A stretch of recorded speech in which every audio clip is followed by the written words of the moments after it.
네, 이미 인사들 서로 나눴겠지만 다시 한번 우리 옆에 계신 분들과 좌우에 앞뒤에 계신 분들과 한번 인사 나눠보겠습니다. 이렇게 인사 한번 나눠볼까요? 봄 햇살처럼 참 아름다우십니다. 우리 이렇게 인사해 보겠습니다. 네, 봄이 지나 여름이 된 것 같지만 그래도 네, 우리 길목교회 성도님들의 삶이 늘 항상 주님과 동행하는 아름다운 봄 햇살 같은 삶 되시기를 소망합니다. 우리 잠시 함께 추억 여행을 한번 떠나보도록 하겠습니다. 여러분 학창 시절로 한번 돌아가 볼게요. 학창 시절에 다들 체육대회, 저희 때는 운동회라고 했죠. 운동회 체육대회 했던 경험들이 있으시죠? 그때를 한번 생각해 보십시오. 어땠습니까? 체육대회 하면, 운동회 하면 어떤 기억이 나시나요? 네, 아마 다들 좋은 추억이 한두 가지쯤은 있을 거라고 생각합니다. 저희 때는 체육대회, 운동회를 가을에 주로 했었거든요. 그런데 요즘에는 봄에 이렇게 학교들이 체육대회, 운동회를 하더라고요. 여러분, 체육대회의 꽃, 체육대회의 하이라이트가 과연 무엇일까요? 어떤 거요? 계주, 그렇죠. 계주. 그래서 보면 항상 체육대회, 운동회 때 맨 마지막에 하는 순서가 뭐였습니까? 계주였죠. 달리기였습니다. 며칠 전에 제 딸도 학교에서 체육대회를 했습니다. 근데 딸이 반대표로 계주 달리기에 대표로 나간다고 그러더라고요. 그러면서 저에게 이런 말을 했습니다. 아빠, 달리다가 넘어지면 어떡하지? 네. 그래서 제가 그랬죠. 안 넘어질 거야. 걱정하지 마. 그런데 잠시 후에 또 딸이 저에게 말했습니다. 아빠, 달리다가 넘어지면 어떡하지? 그래서 저는 또 이야기했죠. 괜찮아. 걱정하지 마. 안 넘어져. 그리고 또 잠시 또 있다가 또 딸이 저에게 또 물었습니다. 아니, 달리다가 넘어지면 어떡해? 제가 뭐라고 대답했을까요? 네, 뭐라고 대답했을까요? 저 그렇게 나쁜 사람 아닙니다. 괜찮아, 걱정하지 마, 안 넘어져. 네, 그렇게 이야기했습니다. 네, 그렇게 해서 이제 딸아이의 이제 체육대회가 잘 마쳤는데 물어보니까 넘어지지 않고 자기 몫은 잘 달렸다고 그렇게 이야기를 하더라고요. 여러분, 계주에서 승리하기 위해서 제일 중요한 것이 무엇이라고 생각합니까? 계주에서 승리하기 위해서 중요한 것이 무엇일까요? 물론 빨리 달리는 것이겠죠. 누구 못지않게 빨리 달려야지 계주에서 승리할 수 있겠죠. 그런데요, 빨리 달리는 것 못지않게 중요한 것이 하나 더 있습니다. 그것은 바로 그렇죠, 바통 터치입니다. 왜냐하면 여러분들도 다 잘 아시다시피 선수들이 아무리 빨리 달려도요, 바통 터치가 제대로 되지 않으면요 소용이 없습니다. 그러면 결코 그 경기에서 이길 수가 없습니다. 그래서 실제 계주 선수들도 훈련을 할 때 달리는 연습과 함께 그에 못지않게 중요성을 가지고 한 훈련이 바로 바통을 터치하는 이 훈련을 집중적으로 한다고 합니다. 그런데 여러분, 계주에서 이렇게 바통 터치가 중요한데요, 그 바통 터치보다도 더 중요한 바통 터치가 있습니다. 그럼 그것이 무엇이냐? 바로 신앙의 바통 터치입니다. 신앙의 바통 터치. 신앙의 바통 터치는 그 형태에 따라 크게 두 종류가 있습니다. 먼저 첫 번째는 전도와 선교를 통해서 이웃에게 복음을 전하는 수평적 바통 터치입니다. 디모데후서 2장 1절과 2절을 보면요, 사도 바울이 영적인 아들 디모데에게 이렇게 권면을 했습니다. 우리 함께 한번 읽어볼까요? 한 목소리로요. 시작.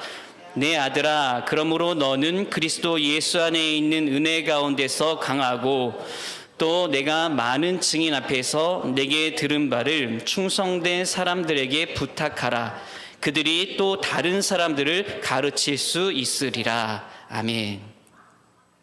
자, 바울이 디모데에게 한 이 말은요, 내가 너에게 전달한 신앙의 바통을 충성된 사람들에게 다시 전달해라. 그러면 또 그들이 다른 사람에게 또 그 바통을 전달하게 될 것이다 라고, 그런 의미에서 이렇게 바울이 디모데에게 한 이야기입니다.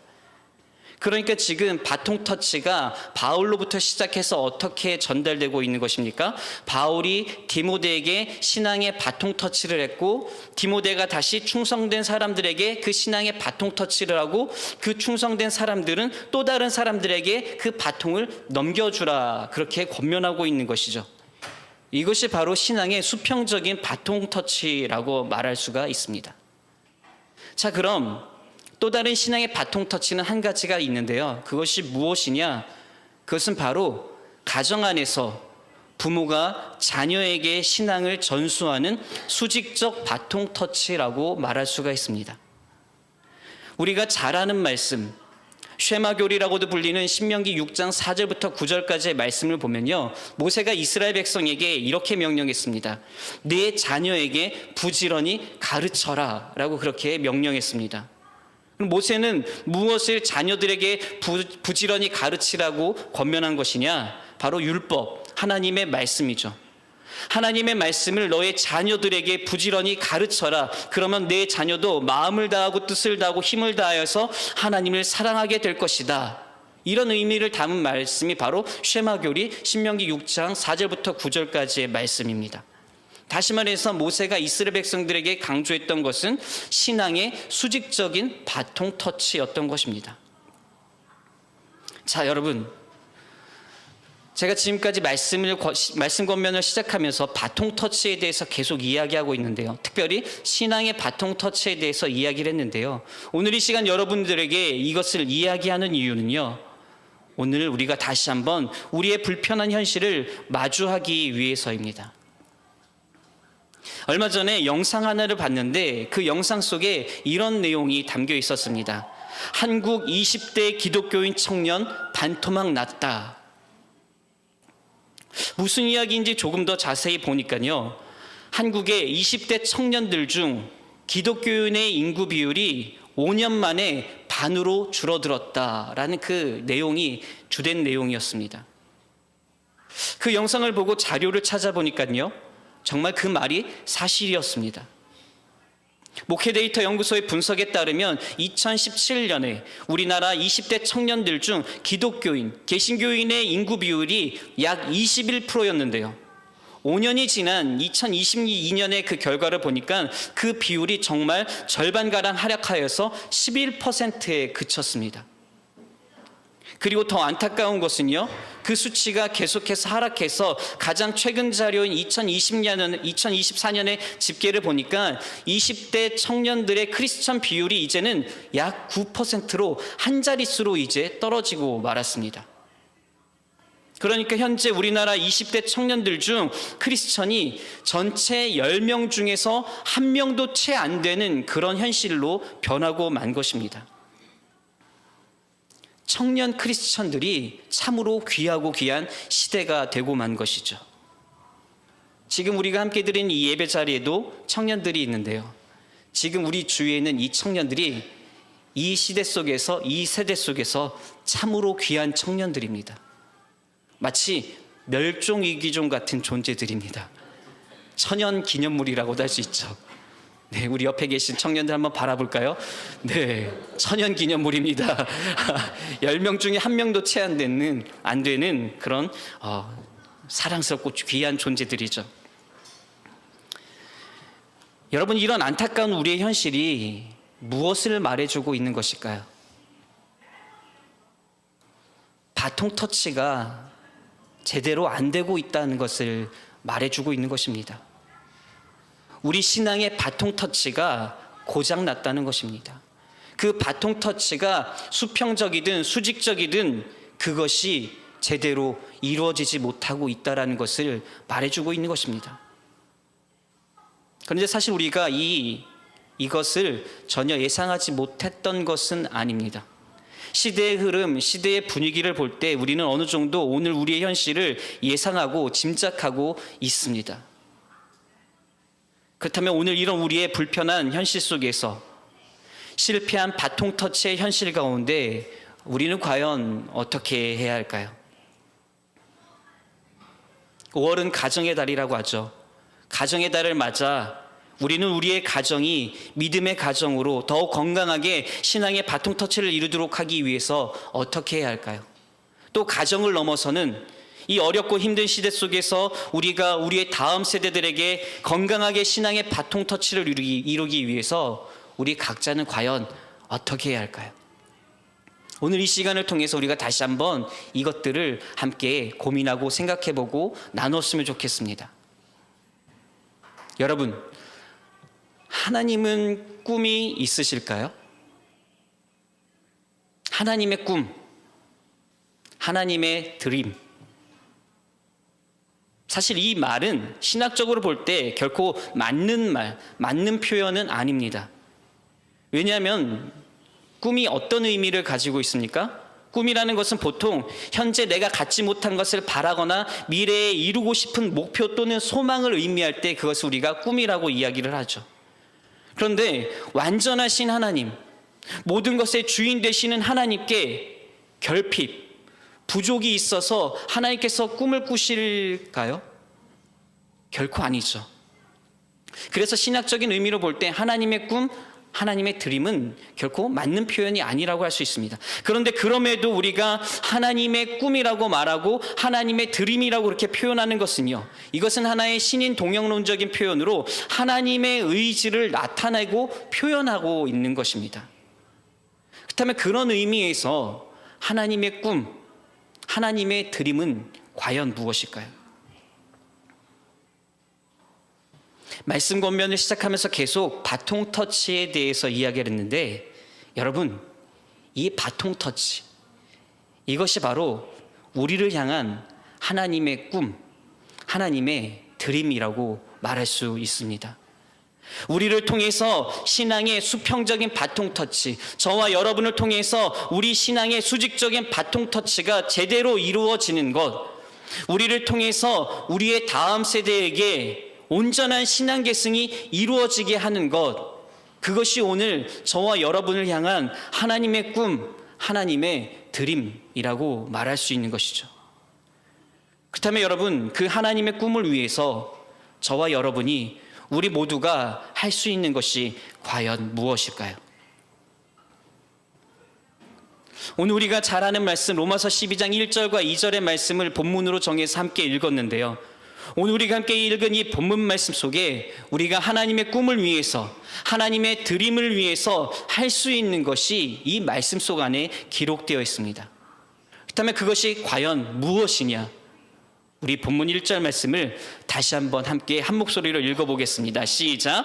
그러므로 형제들아, 내가 하나님의 모든 자비하심으로 너희를 권하노니 너희 몸을 하나님이 기뻐하시는 거룩한 산 제물로 드리라. 이는 너희가 드릴 영적 예배니라. 아멘. 사도 바울이 로마 교회 성도들에게 한 이 말 속에 오늘 우리가 깨달아야 할 영적 진리, 영적 교훈이 담겨져 있습니다. 그것이 과연 무엇이냐? 여러분, 지금 바울이 우리에게 뭐라고 권면하고 있습니까? 이 1절 말씀 속에 바울이 로마 교회 성도들 뿐만 아니라 오늘 이 자리에 있는 저와 여러분에게 뭐라고 명령하면서 권면하고 있습니까? 드리라고 이야기하고 있습니다. 너희 몸을 하나님이 기뻐하시는 거룩한 산 제물로 드리라. 너희 몸을 하나님이 기뻐하시는 거룩한 산 제물로 드리라. 하나님의 꿈, 하나님의 드림을 위해 오늘 우리가 해야 할 일, 그것은 바로 나를 드리는 것이구나. 하나님의 드림은 나의 드림이구나.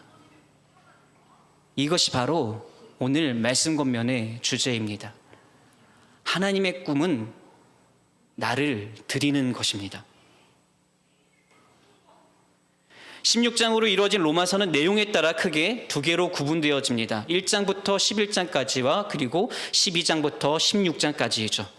로마서의 전반부인 1장부터 11장까지는 사도 바울이 하나님의 구원과 은혜에 관하여 설명하는 교리에 해당되는 내용들이고요. 그리고 이어지는 12장부터 마지막 16장까지는 그 교리를 바탕으로 해서 믿음의 성도들이 어떤 삶을 살아야 하는지 그 실천에 대해서 설명하고 있는 부분이 이 후반부 부분입니다. 그런데 여러분, 오늘 우리가 함께 읽은 성경 본문 말씀이 로마서의 후반부 실천편에 해당되는 부분인데요. 그렇다면 이 실천편에 해당되는 부분이 시작하면서 가장 첫 번째로 등장하는 단어가 무엇입니까? 바로 그러므로라는 이 접속사입니다. 오늘 본문이 그러므로라는 이 접속으로 시작하는데요. 이 접속으로 오늘 본문 말씀 시작하는 이유는 앞에서 11개의 장에서 걸쳐서 설명한 하나님의 구원과 그 자비하심, 그 은혜를 입은 자라면 이제 마땅히 당신들이 나타내야 될 반응이 무엇이라고 이야기하고 있느냐, 그것을 연결해주고 설명해주고 있는 말씀이 바로 오늘 우리가 함께 읽은 12장 1절과 2절의 본문 말씀이라는 것이죠. 그런 본문 속에서 사도 바울이 하나님의 은혜를 입은 자들이여 어떻게 하라고, 실천적으로 어떻게 하라고 권면하고 있습니까? 그것이 바로 드리라는 것입니다. 무엇을 드려야 하느냐? 당신의 몸을, 여러분의 몸을, 우리의 몸을 하나님께 거룩한 산 제물로 드려야 한다라고 그렇게 이야기하고 있는 것이죠.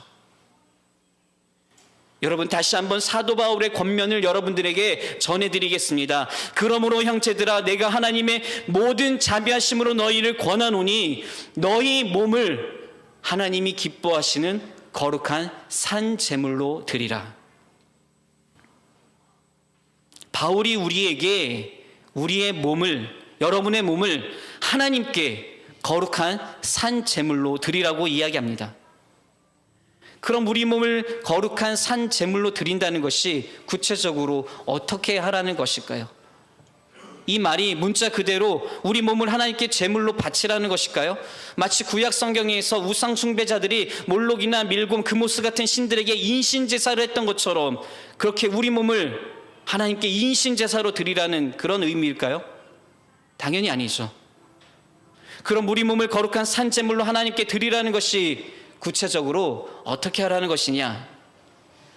먼저 거룩한이라는 이 형용사 단어를 보면요, 이 단어는 헬라어로 하기오스라고 하는데요, 이 하기오스라는 단어는 구약의 히브리어 카도시를 번역한 것입니다. 그럼 이 두 단어가 모두 어떤 의미를 담고 있느냐? 분리됨, 구별됨, 이것을 의미하고 있습니다. 그러니까 거룩한, 이 말은 분리된, 구별된 이라는 뜻이죠. 그래서 바울이 우리에게 거룩한 산 제물이 되라는 것은 분리된 산 제물, 구별된 산 제물이 되라는 것입니다. 무엇과 분리된, 무엇과 구별된일까요? 이 세상과 분리된, 이 세상과 구별된 그런 산 제물이 되라고 말하고 있는 것입니다. 그럼 또 산 제물은 무엇을 의미할까요? 제물은 본래 죽여서 드리는 것입니다. 죽지 않은 것은 제물이 될 수 없습니다. 그래서 구약 성경을 보면 이스라엘 백성들이 성막에서 하나님께 제사를 드릴 때 제물을 바치기 위해서 가장 먼저 하는 것이 무엇입니까? 그 제물을 죽이는 것이었습니다. 그 제물이 피를 흘리게 하는 것이었습니다. 그렇다면 그 의미로 볼 때 우리도 우리 몸이 제물이 되기 위해서는요, 마찬가지로 죽어야 합니다. 피 흘려야 하는데요. 하지만 다행히도 우리는 피를 흘릴 필요가 없습니다. 왜냐? 에베소서 5장 2절 말씀을 보면요, 이렇게 기록되어 있습니다. 그리스도께서 너희를 사랑하신 것 같이 너희도 사랑 가운데서 행하라. 그는 우리를 위하여 자신을 버리사 향기로운 제물과 희생 제물로 하나님께 드리셨느니라. 예수님이 우리를 대신해서 이미 피를 흘리셨기 때문에, 예수님이 우리를 대신해서 희생 제물이 되셨기 때문에, 그래서 예수님의 그 사랑과 희생으로 인하여 우리는 피를 흘릴 필요가 없습니다. 우리가 죽을 필요가 없는 것이죠. 그래서 사도 바울이 우리에게 권면할 때 우리 몸을 그냥 제물로 드리라고 말한 것이 아니라 하나님이 기뻐하시는 거룩한 산 제물로 드리라라고 이렇게 이야기한 것입니다. 피 흘리는 제물이 아닌 살아있는 제물, 즉 우리의 숨쉬는 모든 삶이 하나님께 온전히 드려진 제물 같은 삶이 되라는 것이죠. 그래서 유진 피터스는 본문을 메시지 성경에서 이렇게 번역했습니다. 여러분의 매일의 삶, 일상의 삶, 자고 먹고 일하고 노는 그 모든 삶을 하나님께 헌물로 드리십시오. 이게 바로 산제물이 되라는 의미입니다. 우리의 모든 삶, 매일의 삶, 예배드리는 거룩한 이 한 시간뿐만이 아니라 우리의 매일의 모든 순간순간들, 자고 먹고 일하고 노는 것까지 그 모든 우리의 삶을 하나님께 드리라는 것이죠. 사랑하는 성도 여러분, 사도 바울이 우리에게 우리 몸을 하나님께 거룩한 산 제물로 드리라고 한 이 권면은 우리의 모든 삶을 구별해서 하나님께 온전히 드리라는 것입니다. 예수님이 흘리신 그 보혈을 의지하여서 그 사랑과 희생에 감사하며 그 은혜에 감사하며 세상 사람들과 구별된 삶으로 하나님을 위한 삶을 살라는 것입니다. 이 자리에 계신 여러분 모두가 이 사도 바울의 권면대로 하나님을 위한 구별된 삶, 하나님을 위한 거룩한 산 제물이 되시기를 주님의 이름으로 축복합니다. 그렇다면 여러분, 우리가 바울의 권면대로 구별된 산 제물이 되기 위해 실제 우리 삶의 현장에서 우리는 과연 어떻게 해야 할까요? 그 방법을 사도 바울이 이어지는 본문 2절에서 설명하고 있는데요. 우리 2절 말씀을 다시 한번 함께 읽어보겠습니다. 시작. 너희는 이 세대를 본받지 말고 오직 마음을 새롭게 함으로 변화를 받아 하나님의 선하시고 기뻐하시고 온전하신 뜻이 무엇인지 분별하도록 하라. 아멘. 여러분, 이 2절 말씀에서 핵심 키워드가 무엇일까요? 그것은 분별하라는 것입니다. 무엇을요? 하나님의 뜻을. 그런데 여러분, 하나님의 뜻을 분별한다는 것이 어떻게 하는 것을 의미할까요? 이 말을 좀 더 이해하기 쉽게 메시지 성경을 보는 것이 좋은데요. 유진 피터스는 이 말을 하나님께 시선을 고정한다 라고 번역했습니다. 하나님의 뜻을 분별하는 것, 그것은 우리가 하나님께 시선을 고정하는 것입니다. 다른 헛된 것들을 바라보지 않고 하나님만 바라보는 것, 하나님께 우리의 시선을 고정하는 것, 그것이 바로 우리가 하나님의 뜻을 분별하는 것입니다. 우리가 그렇게 하나님께 우리의 시선을 두고 우리의 시선을 고정할 때, 그때 우리는 사도 바울이 말한 것과 같이 이 악한 세대를 본받지 않게 되는 것이고, 우리가 하나님께 우리의 시선을 고정할 때 우리의 마음은 새롭게 변화를 받게 될 것이며, 결국 그런 우리의 삶이 이 세상 사람들과 구별되어서 하나님께서 기뻐하시는 거룩한 산제물의 삶이 되는 것이라는 것이죠. 그래서 그런 우리의 향기로운 삶을 하나님께 드리는 것, 이것이 바로 우리를 향한 하나님의 꿈, 하나님의 드림이라고 말할 수 있는 것입니다. 그래서 여러분, 오늘 로마서 본문 말씀을 바탕으로 오늘 말씀 권면의 핵심 포인트를 짧게 요약하면 이렇게 말씀드릴 수가 있습니다. 하나님의 드림은 나의 드림입니다. 하나님의 꿈은 우리 모두가 우리 자신을 거룩한 산 제물로 하나님께 올려드리는 것입니다. 우리 매일의 삶이, 우리의 모든 순간이 하나님께 시선을 고정하는, 하나님께 기쁨을 드리는 그러한 삶이 되는 것, 이것이 바로 저와 여러분을 향한 하나님의 꿈이요 하나님의 드림이라고 말할 수 있는 것입니다. 자, 그럼 이제 여러분 다시 바통 터치 이야기로 잠시 돌아가 볼까요? 앞서 신앙의 바통 터치, 신앙의 수평적 바통 터치, 수직적 바통 터치가 이 세대 가운데 잘 이루어지지 않고 있다고 했는데요. 그 이유가 무엇일까요? 목회데이터 연구소의 발표에 따르면요, 우리나라 청소년들과 청년들이 교회를 떠난 이유 중에서 가장 첫 번째 되는 큰 이유가 무엇이라고 이야기했느냐? 바로 부모 때문이라고 이야기했습니다. 부모의 이중적인 모습 때문에, 부모가 교회에서 보여주는 모습과 일상에서 보여주는 모습이 너무도 달라서 그 온도차가 너무도 커서, 그래서 교회가 싫다고, 교회가 싫어졌다고 그렇게 이야기하고 교회를 등지고 떠났다고 그렇게 이야기했습니다. 그런데 여러분, 이 땅의 청소년과 청년들이 교회를 떠나는 이유는요, 꼭 부모 때문만이 아닙니다. 부모를 포함한 우리 모두 때문입니다.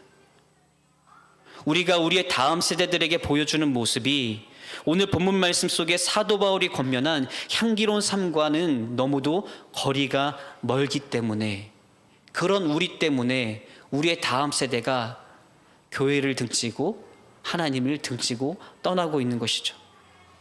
사도 바울은 우리에게 하나님께 시선을 고정하여서 세상 문화와 세상 사람들과 구별된 아름다운 향기로운 삶으로 하나님께 당신들의 삶을 드리십시오라고 이렇게 권면했는데, 그런데 실제 우리들의 삶을 돌아보니 우리의 삶은 그런 향기로운 삶이 아니라 썬데이 크리스천, 주일 1시간에만 반짝 그저 크리스천으로 변신하고 일상으로 돌아갈 때는, 교회의 문턱을 넘어설 때는 다시금 세상 문화와 세상 사람들과는 전혀 구별되지 않는, 어쩌면 그보다도 더한 삶으로 돌아가 전혀 향기로운 삶을 살지 못하고 있기 때문에, 그래서 그런 우리들의 삶을 우리의 다음 세대가 진절머리 난다고 표현하면서 그래서 교회를 등지고 떠나고 있는 것이 우리의 오늘 현실이고, 그 모습으로 인하여서 우리의 신앙의 바통 터치가 실패하고 있는 것입니다. 우리의 부끄러운 모습 때문에 우리가 우리 다음 세대 두 손에 온전히 전해주어야 할 믿음의 바통이 바닥으로 떨어지고 있는 것입니다. 그렇다면 여러분, 이제 우리는 어떻게 해야 할까요? 이것이 오늘 우리의 현실인데, 이것이 오늘 우리의 모습인데, 이 속에서 우리는 과연 어떻게 해야 할까요? 떨어진 바통 다시 주어야죠. 떨어진 우리 믿음의 바통 다시금 들어야죠.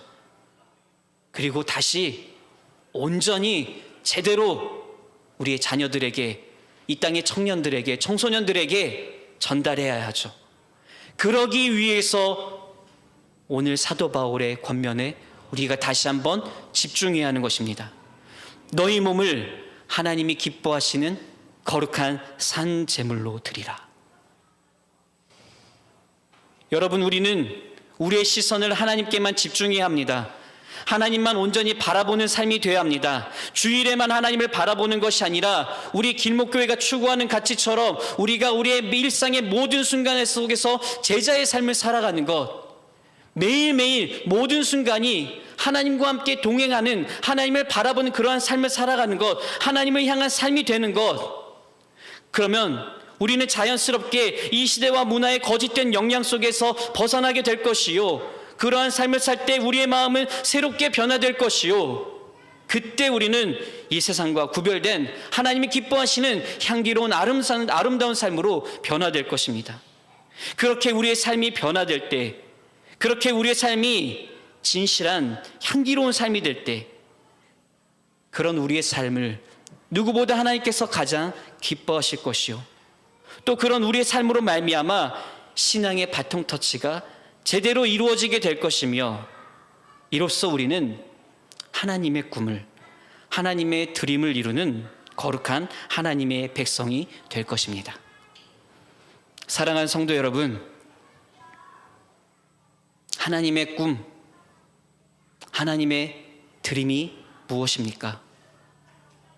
그것은 온전한 나의 드림입니다.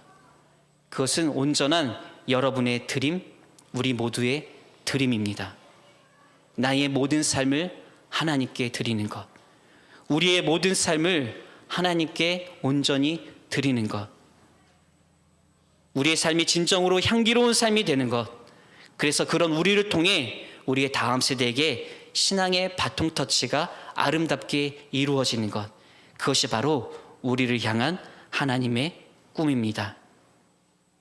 여러분, 그 하나님의 꿈을 위해 여러분 자신을 향기로운 거룩한 산 제물로 드리시겠습니까? 다시 한번 믿음의 바통 터치를 위해 힘쓰는 여러분들이 되시겠습니까? 하나님의 드림은 나의 드림입니다. 오늘 이 말씀 권면을 통해 다시 한번 믿음으로 결단하며 나아가는 여러분 모두가 되시기를 주님의 이름으로 축원합니다. 우리 함께 말씀 기도 드리겠습니다.